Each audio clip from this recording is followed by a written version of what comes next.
It all began on a cold, rainy evening when Marcus, a real estate photographer, was sent to document an old, abandoned mansion at the edge of town. The house, long forgotten and rumored to be cursed, loomed like a shadow against the stormy sky. Despite its ominous aura, Marcus brushed off the warnings he'd heard in town.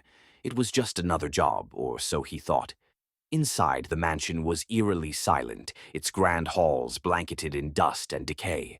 Marcus moved through the rooms, capturing photos of faded wallpaper, broken furniture, and cracked mirrors.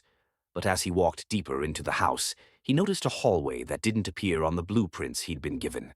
The hallway stretched endlessly, lined with doors that seemed slightly ajar, as if inviting him to step closer. Curiosity got the better of him, and Marcus ventured into the hallway. As he snapped photos, strange things began to happen. The doors creaked open on their own, and a chilling draft swept through, though the air had been still moments before. Marcus felt like he was being watched. Shadows flickered at the edges of his vision, but every time he turned, there was nothing there. The hallway seemed to stretch longer and longer, the exit fading into darkness behind him. One door stood out. It was slightly larger and older than the rest, with deep scratches etched into its surface. From behind it came a faint sound, a soft rhythmic thumping like a heartbeat.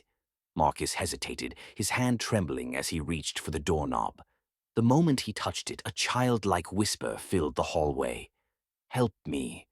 Marcus flinched and backed away, but the door began to creak open on its own. Inside was a small, dimly lit room. The walls were covered in claw marks, and in the center of the room sat an old wooden rocking horse, swaying gently. On the floor lay a dusty doll, its glass eyes staring blankly at Marcus. He quickly snapped a photo, but when he looked at the camera's display, the image showed a figure, a little girl with hollow eyes, standing behind him. Panic surged through him as the doll's head slowly turned to face him. The whispering grew louder, overlapping voices filling the air with pleas for help and sinister laughter. Marcus stumbled out of the room and back into the hallway. But something was wrong. The doors had all slammed shut, and the hallway was no longer empty. Shadowy figures with glowing eyes stood at the far end, watching him. Their movements were slow at first, but as Marcus turned to run, they started to follow, their footsteps echoing ominously. He sprinted through the hallway, desperate to find the exit.